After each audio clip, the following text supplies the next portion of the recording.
नमस्कार दोस्तों, मैं ब्रजेश फिलोरिया एक बार फिर से आपको अपने YouTube चैनल पे स्वागत करता हूं। दोस्तों, आज हम लोग जानेंगे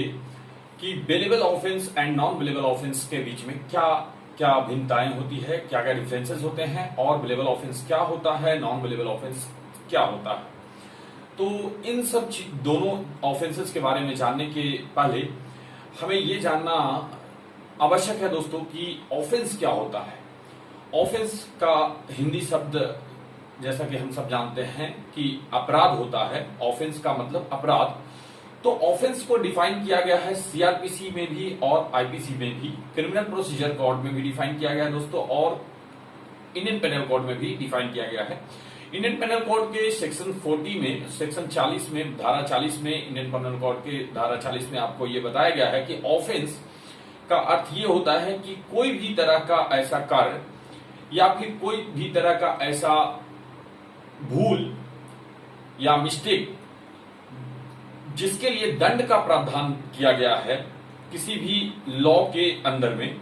किसी भी एक्ट के अंदर में, तो उसे ऑफेंस माना जाएगा, उसे अपराध माना जाएगा। उसी तरह से सीआरपीसी के क्रिमिनल प्रोसीजर कोड के सेक्शन 2 सबसेक्शन इन में, सेक्शन 2 का सबसेक्शन इन जो है उसमें आपको ऑफेंस को डिफाइन किया गया है।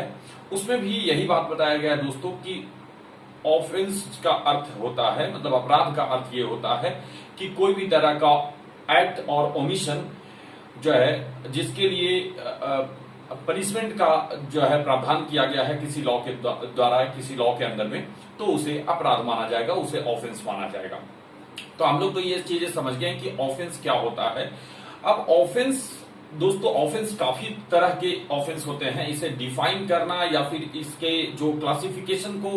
बताना कि कितने तरह के ऑफेंस होते हैं, ये तो बहुत मुश्किल काम है। लेकिन फिर भी जो नॉर्मल तौर पे जो कॉमन वे में लोग जानते हैं वो इतना हम आपको बता दें कि जो है ऑफेंस ज्यादा लोग जानने में ये चीज डिस्कशन में आता है कि cognizable offence and non cognizable offence, bailable offence, non bailable offence, compoundable offence, non compoundable offence. तो इस तरह के कुछ ऑफेंसेस के बारे में ज्यादा मतलब कॉमन ऑफेंस के रूप में जो है डिस्कस किया जाता है, आमतौर पे सुना जाता है। लेकिन यदि आप विस्तार में देखेंगे तो उसको और भी डीप में यदि देखा जाए तो वो बहुत तरह के ऑफेंस होते हैं। जैसे दोस्तों कि आपका क्रिमिनल ऑफेंस होते हैं, सिविल ऑफेंस होते हैं। अब क्रिमिनल सिविल ऑफेंस में भी प्रोसीजरल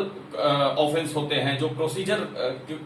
के अकॉर्डिंग में कोई ऑफेंस किया जाता है तो उसके प्रोसीजर ऑफेंस होता है। उसके बाद फिर आपका सब्सटेंटिव ऑफेंसेस होते हैं, कॉन्स्टिट्यूशनल ऑफेंसेस होते हैं, या फिर आपका नेशनल ऑफेंसेस होते हैं, इंटरनेशनल ऑफेंसेस होते हैं, और इस तरह के बहुत सारे ऑफेंसेस हैं। तो अगर आप किसी एक्ट या किसी लॉ के बेस पे भी अगर आप डिवाइड करना चाहेंगे तो ऑफेंस के इतने जो है क्लासेस आपको मिल जाएंगे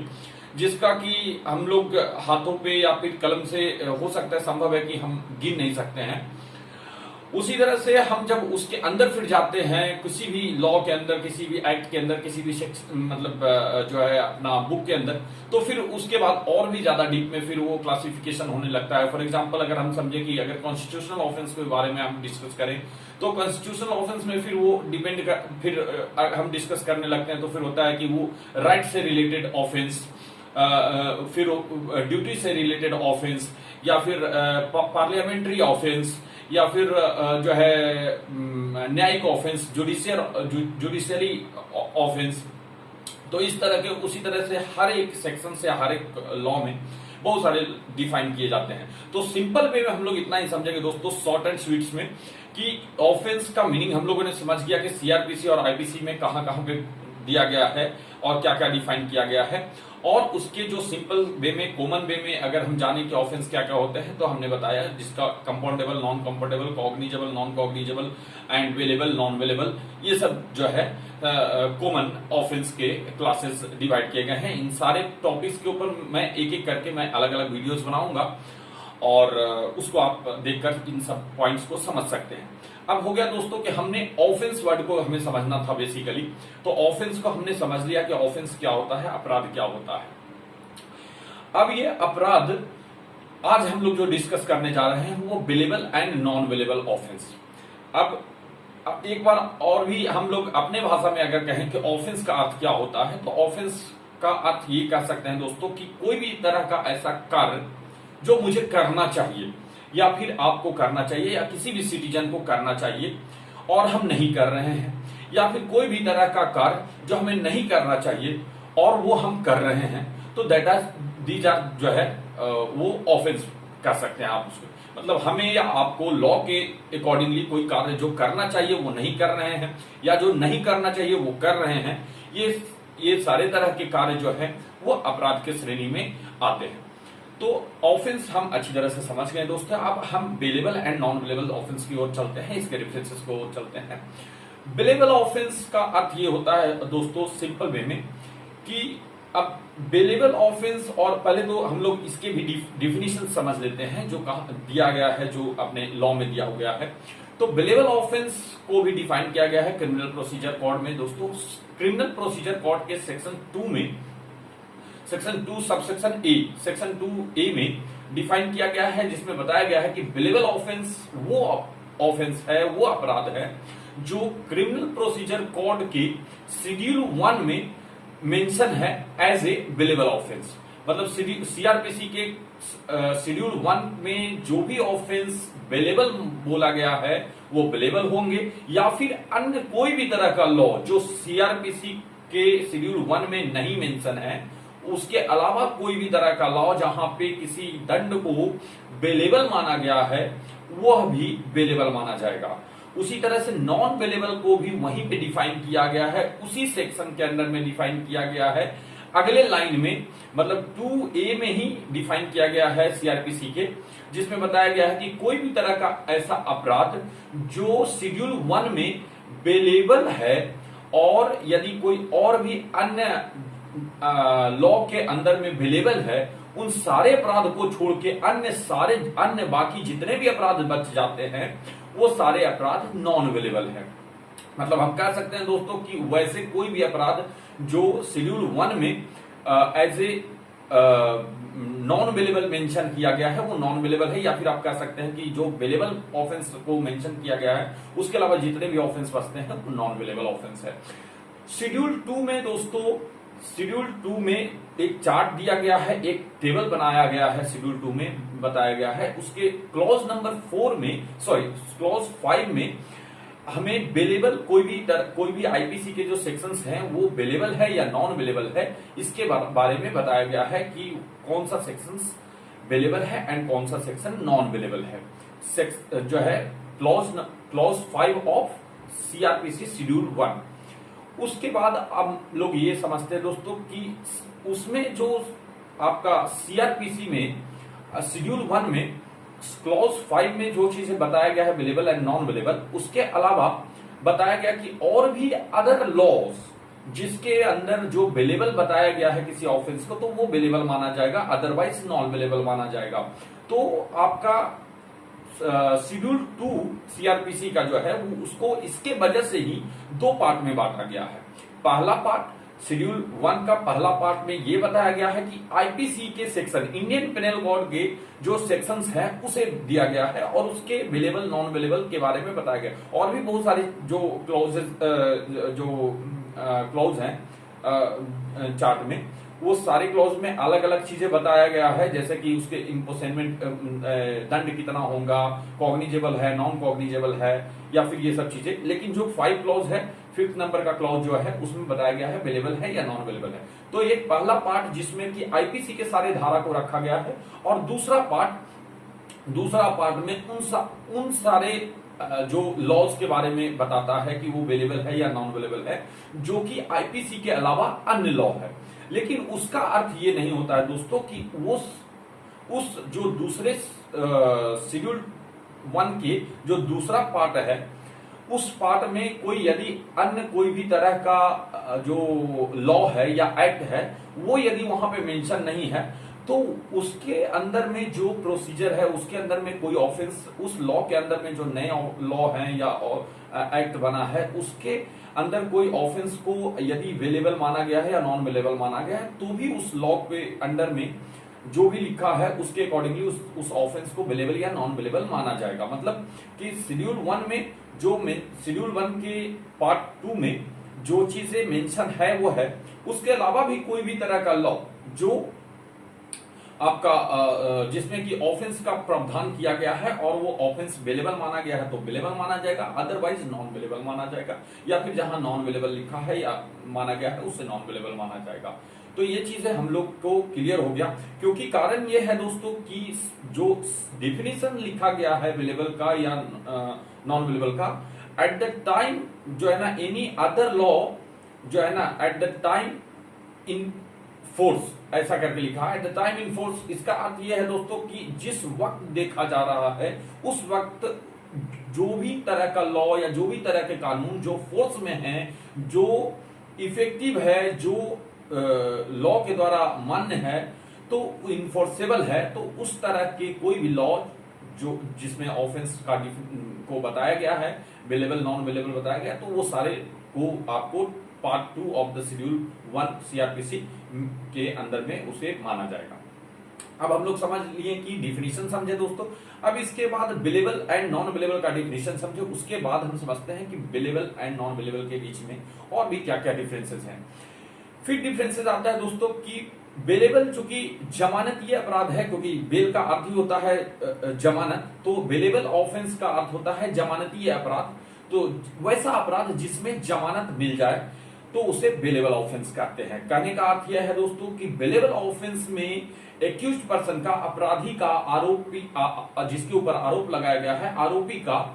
फुल राइट होता है, फंडामेंटल राइट होता है टू टेक द बेल, जो है ना अपने ऑफेंस के लिए वो बेल ले सकता है, जमानत ले सकता है और उसे मिलेगा ही मिलेगा, डेफिनेटली मिलेगा ही मिलेगा उसे जो है बेल, ये उसका अधिकार होता है और ये फंडामेंटल राइट होता है कॉन्स्टिट्यूशन के हिसाब से। क्योंकि कॉन्स्टिट्यूशनल लॉ के अंदर इंडियन कॉन्स्टिट्यूशन में 2 आर्टिकल है दोस्तों। आर्टिकल नंबर 21 जो हमें संरक्षित करता है जीवन और स्वतंत्रता, life and protection from life and liberty का आपको प्रावधान दिया गया है सेक्शन आर्टिकल नंबर 21 में। और वहीं दूसरा आपको article number 22 of the constitution भी बताया गया है, जो कि protection from arrest and detention, गिरफ्तारी और आपका डिटेंशन से, डिटेंशन का अर्थ हो गया कि किसी व्यक्ति को कस्टडी में लेना, तो गिरफ्तारी और कस्टडी से प्रोटेक्शन, वो आर्टिकल 22 में आपको इसके बारे में प्रावधान है। और 21 में आपको आर्टिकल 21 ऑफ कॉन्स्टिट्यूशन में आपको life and protection from life and liberty, जीवन और स्वतंत्रता का जो है संरक्षण देता है आपको। तो इन दोनों आर्टिकल को देखते हुए उसे फंडामेंटल राइट है कि यदि बेलेबल ऑफेंस है तो उसे बेल आरोपी को निश्चित ही दिया जाएगा। दूसरी ओर नॉन बेलेबल ऑफेंस में दोस्तों, नॉन बेलेबल ऑफेंस में भी बेल मिलता है। नॉन बेलेबल मतलब गैर जमानतीय अपराध। तो गैर जमानतीय अपराध का अर्थ ये नहीं है कि जमानत नहीं मिलेगा, लेकिन उसमें राइट्स अक्यूज्ड का फंडामेंटल राइट नहीं है। एक्यूज्ड को जो है बेल मिल भी सकता है और नहीं भी मिल सकता है। कहने का अर्थ कि एक्यूज्ड पर्सन का को बेल मिलेगा या नहीं मिलेगा, यह कोर्ट के डिस्कशन के ऊपर डिपेंड करता है, कोर्ट के ओपिनियन के ऊपर डिपेंड करता है। कोर्ट क्या सोचती है, क्या समझता है उस अपराध के बारे में, उस एक्यूज्ड के बारे में, उसके ऊपर डिपेंड करता है दोस्तों कि उसे बेल मिलना चाहिए या नहीं मिलना चाहिए। दूसरा चीज, अगला जो डिफरेंसेस हम समझेंगे दोस्तों कि आपका बेलेबल ऑफेंस जैसा कि जमानत मिल जाता है, आसानी से मिलता है, तो इसका अर्थ ये साफ समझ में आता है दोस्तों कि बेलेबल ऑफेंस उतने ज्यादा संगीन प्रकार के अपराध नहीं है। कहने का मतलब लेस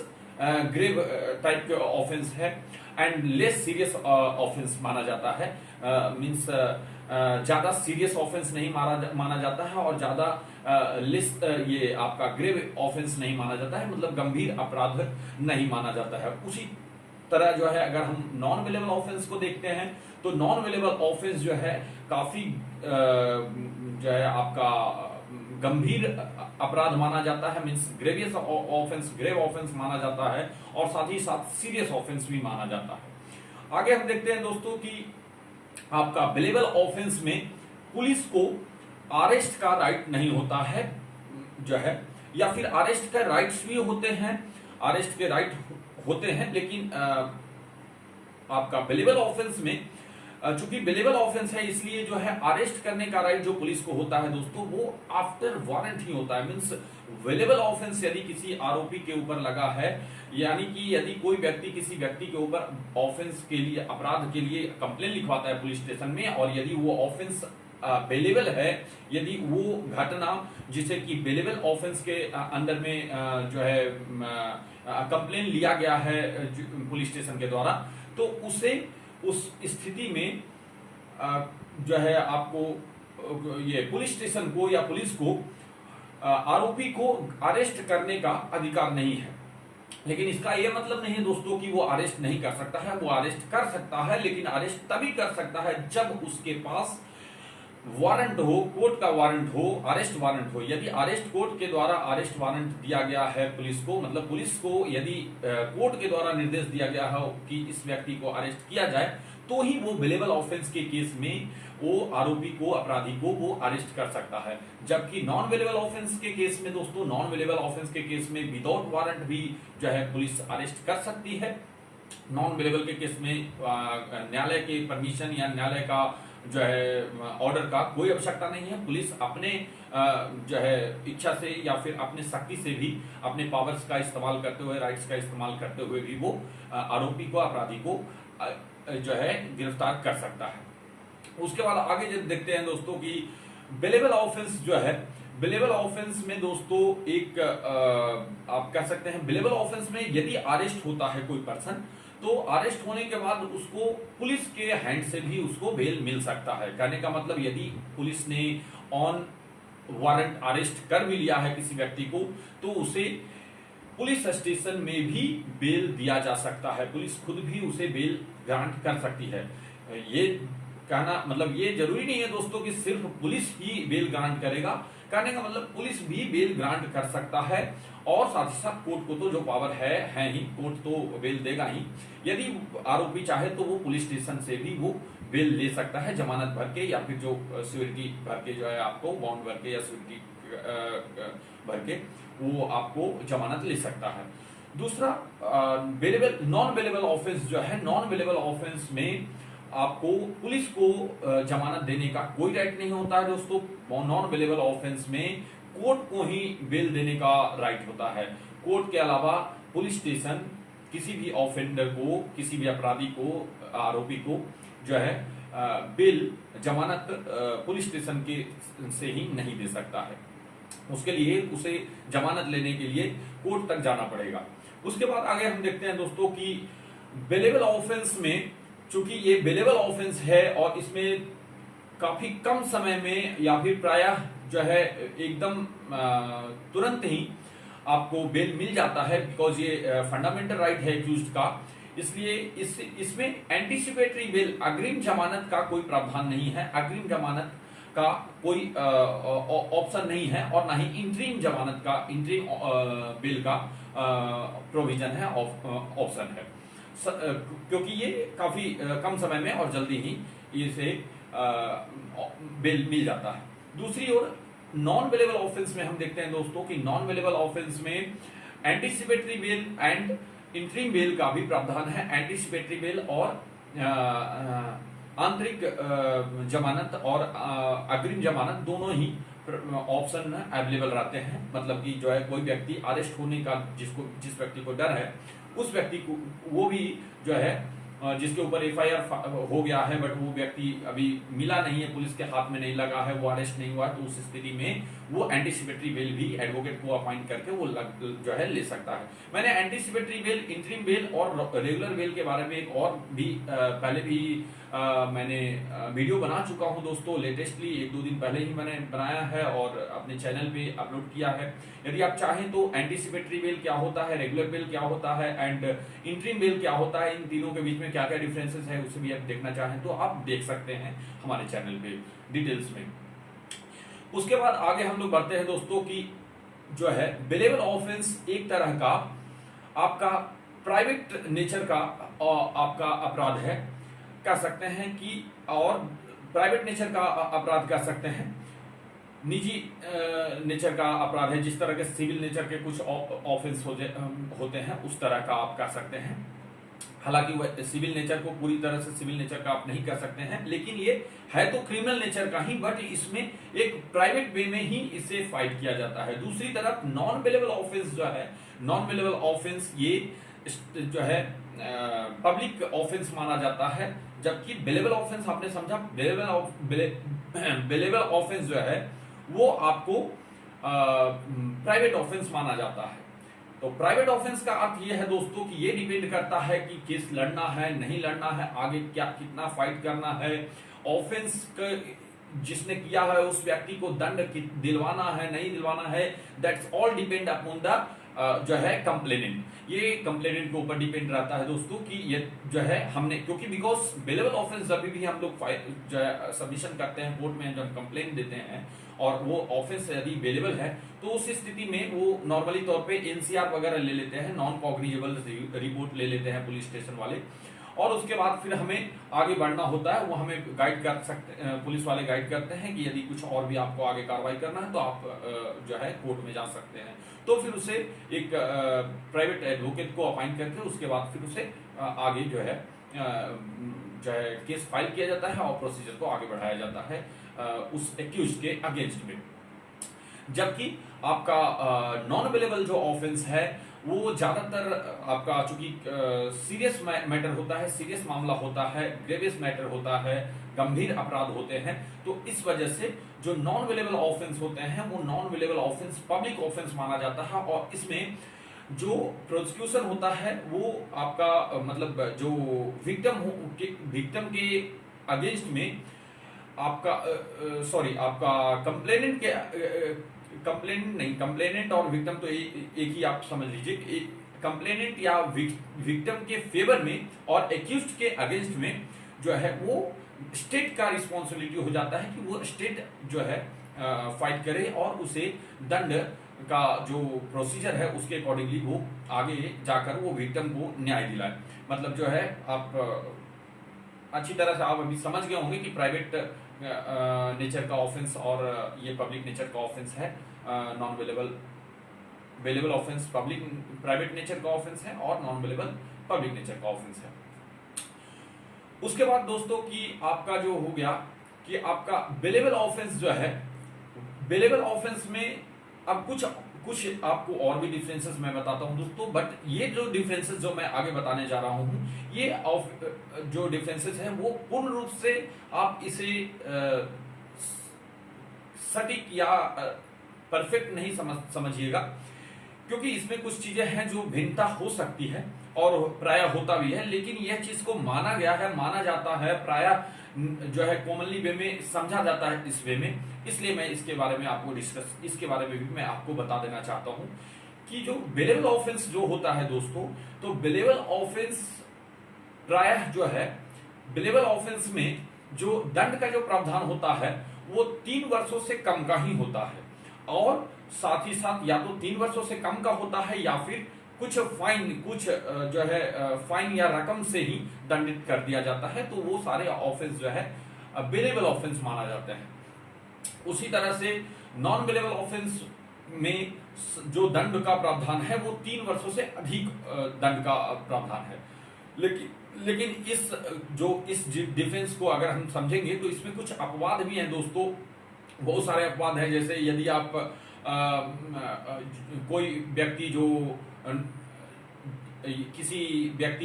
व्यक्ति जो जाली सील बनाता है,